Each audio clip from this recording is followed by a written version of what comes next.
Hello, you're listening to Count Richard van Coudenhove Kalergi.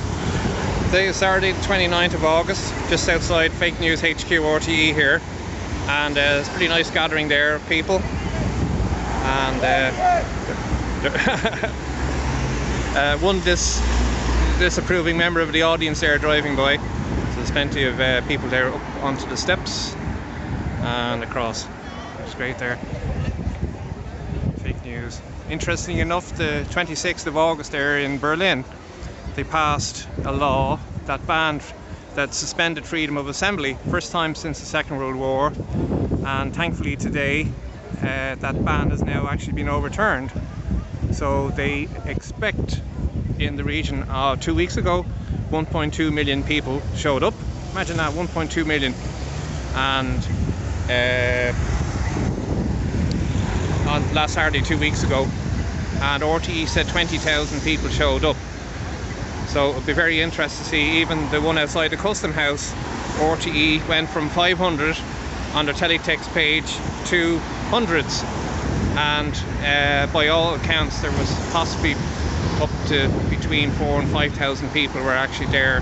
If you calculate that square footage of the part occupied outside the Custom House, you could get roughly between 3 and 4 people per square metre into that spot. But there you go. So I'm just going to pause that now and more supporters, and take some footage from the bridge. Now folks, I'm just walking along the walkway there now above the N11. It's nice to see all the tricolours flying there. Make sure that's not upside down now. We don't want to send a message we're in distress. Alright. Folks.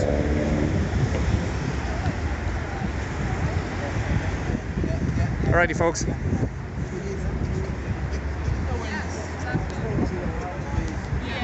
Hiya. How you doing? How are you?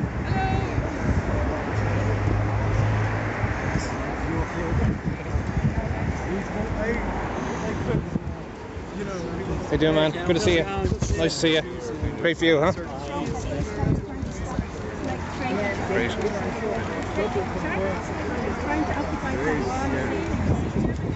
Yeah. I'm just going to pause that there now.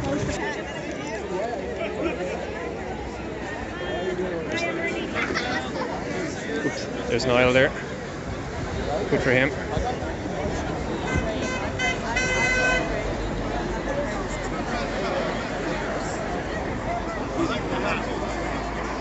I suppose it's probably about 100, 150 there now at this stage. It's nice to see. Then say hello to a few people now. I want John up here to give he's not going to do speeches, he's just going to address the crowd when he gets here. So if I could just get all the people just to go down in the front of this can, if you don't mind. I'm not ordering this now, I'm only asking this. I definitely don't want to be shot here today. God bless you. Alright, good to see you again. Good man. Please Alright. we could just ask everyone to come down there. It's like to be in a crowd. Oh, yeah.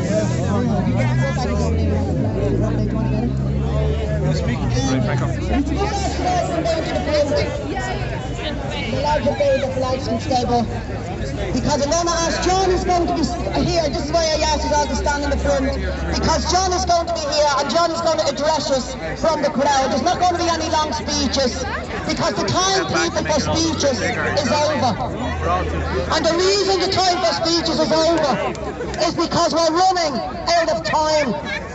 We're running out of time, people. You can see the way they're starting to get angry at the likes of myself and Gemma, because they're being ordered to shut us up, because we're waking too many people up, and they don't like it. We're waking too many people up, and the cabal in the scum place up in the Dawn, the cabal in the swamp don't like us waking people up. They don't like it at all. So what I need to do is ask us all to get everybody in your areas and wake them up, because we are running out of time. In the beginning of the lockdown, they went after their elderly. They went after the elderly, and myself and Gemma O'Doherty were the only 2 people out there, with another few people in the background. Another few people in the background that were at the nursing homes. And if we attendant. Yeah, can you get us from the side up to the front here? We need everybody up the front if you can come up here. Because we've only this small speaker. The car that was coming up with the big speaker couldn't get up. If we could get you all up to the front here. Thanks a million, everyone.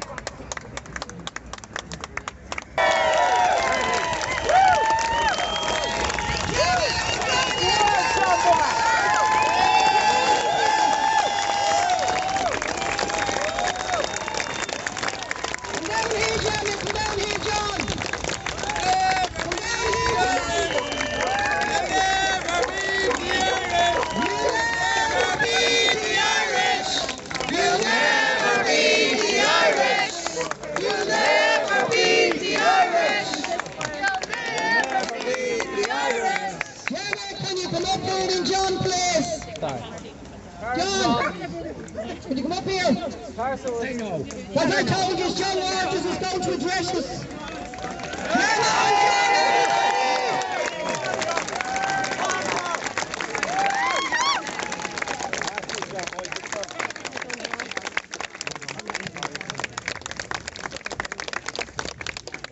Thank you, John. Is John Richard? Pat. She's in behind there.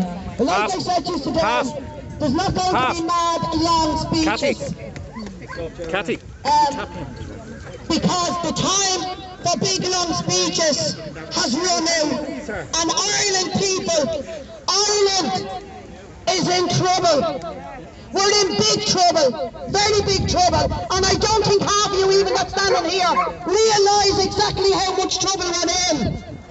The cabal are going after the people that's out there putting not just their livelihoods and their lives on the line, but their liberties on the line. We're being threatened with death every single day. Myself and General Guardian John Waters, every day we're threatened with death. I was warned this morning not to come here. That's like a red flag to a bull to us. Shame on them. Because they're nothing but cowards. So the time for big long speeches in anywhere in city centre for 4-hour speeches has run out. Children are now, after they've murdered the elderly, now the children are at attack. They're going after the children just like myself and Jenna and John told you that they would do. Everything that's been said from the beginning of this lockdown has come true.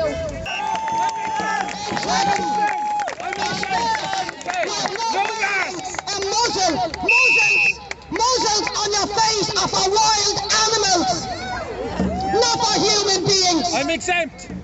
I am exempt. Why am I exempt? Because I'm not a wild animal.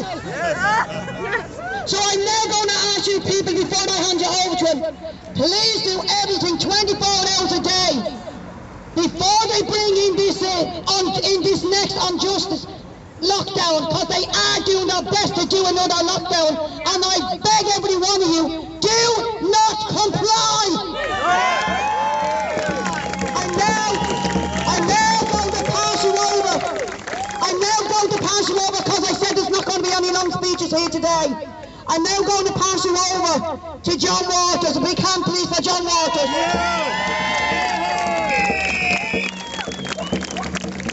Thank you. Thank you, Dee. Hello, everybody. Thank you. Hello, John. For coming. Yesterday evening, when I went to Bray Garda Station to pick up Gemma from after her ordeal, I was in the main hall of the Garda Station, and I noticed that there were two documents in frames on the wall, and one of them was the Garda framework document, which outlines the values of An Garda Síochána, which are all about care and for the community and love and kindness and all of this sort of stuff. And the other was the Universal Declaration of Human Rights, either side of a door, and both had been adorned with a dog-eared COVID poster, so that you could read neither document. And that about says it all. COVID, the word COVID, the very idea of COVID has been used to wipe out the rights and freedoms of the Irish people in a way that they appear to be unable to question, because it is for their own good, for the sake of their health, to stop them dying, to keep them healthy, to keep them safe. And it seems that in the interest of keeping the Irish people safe, it is okay to brutalise them in the way that Jim O'Doherty was brutalised yesterday by a man who shouldn't any longer be a Garda Síochána because he doesn't wear his number anyway. He doesn't wear his number on his lapel. But his name will go down in infamy. Sergeant Waldron, remember that name.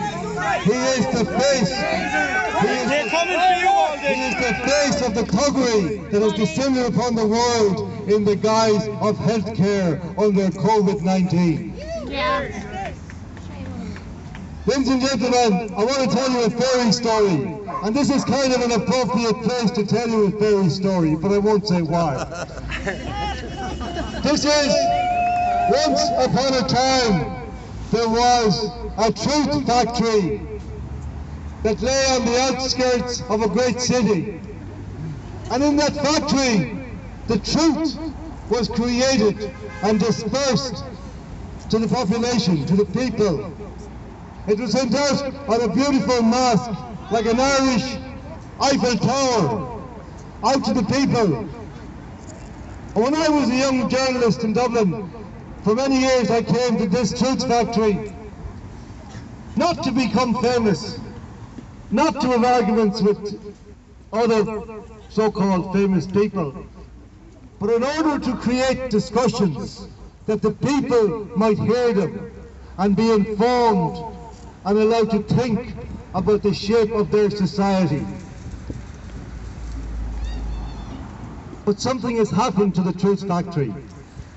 What happened was that the truth ceased to be profitable in terms of the business model that was being operated by the owners, the controllers of the truth factory. So that one day they realizes that not only were they not making any profits anymore from the truth, but they were experiencing deficits. This year, 30 million euros it is projected the truth factory in front of us, the former truth factory, was going to lose. Now, at some point in the not too distant past, there was a meeting somewhere inside in that building in which this problem was discussed, and it was decided for certain that they needed to change the nature of their product because the truth was no longer profitable,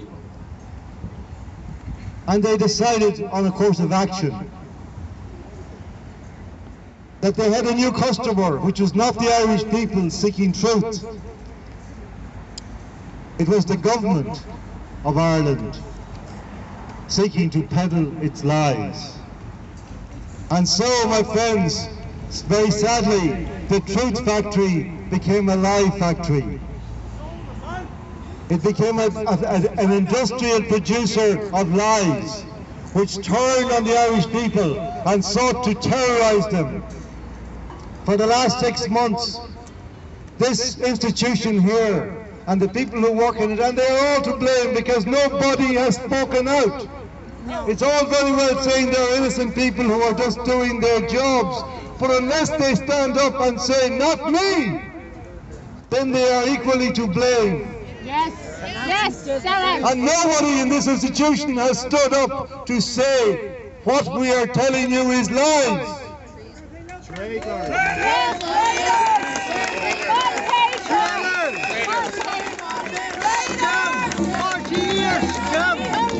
Even last week, one of their number was caught among the 81 luminaries of Clifton with his trousers down, so to speak.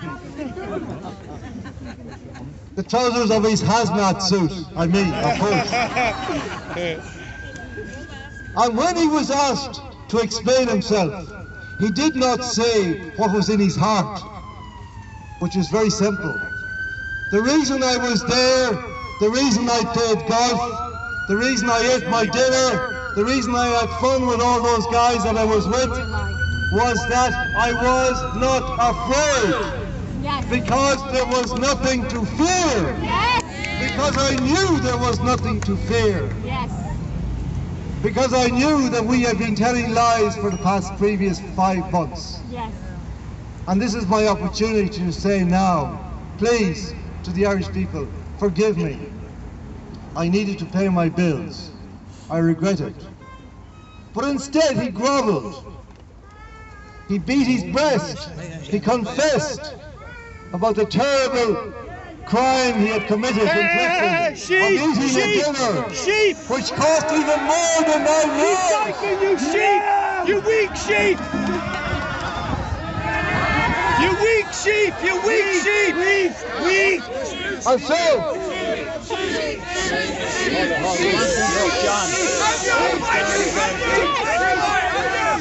and you know what happened in the end? Was he forgiven? No.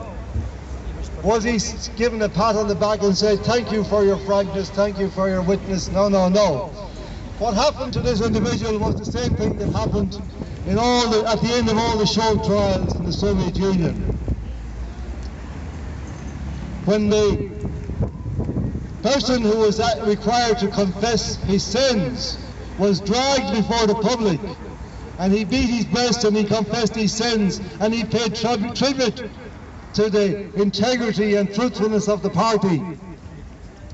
And then he was hanged. And this is what happened, I'm sorry to say, to our friend. He too was hanged, although, like the hazmat suit, it is a metaphorical hanging. His name is Sean O'Rourke. And his wife worked for the former Minister for Justice, Mr. Charlie Flanagan, who was appallingly attacked at the Pro Championship last year by a far-right man who I see before me.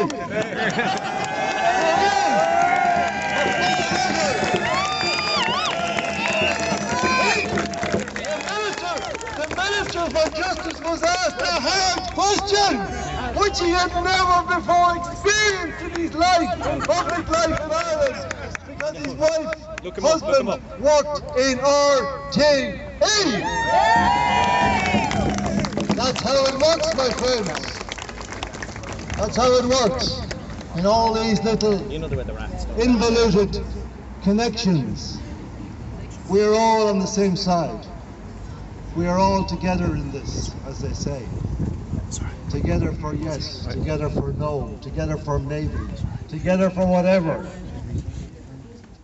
They are always together.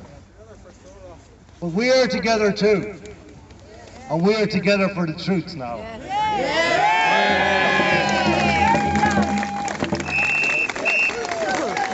And we come here to these gates today, although we are prohibited from entering.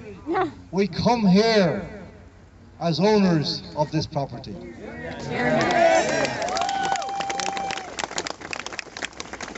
We come here to call to order the custodians of this property, this former Truth Factory, which was once graced by great broadcasters,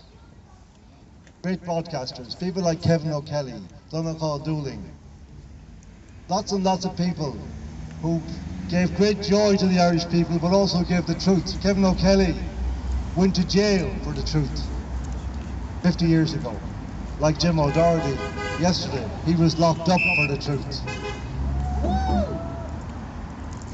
But he got back and he continued to work in RTE because at that time it was a truth factory. Whereas now, today, people like Jim O'Doherty and myself are not allowed to cross the threshold. But we do not come here beseeching admittance. We come here to call this organisation to order. Yes!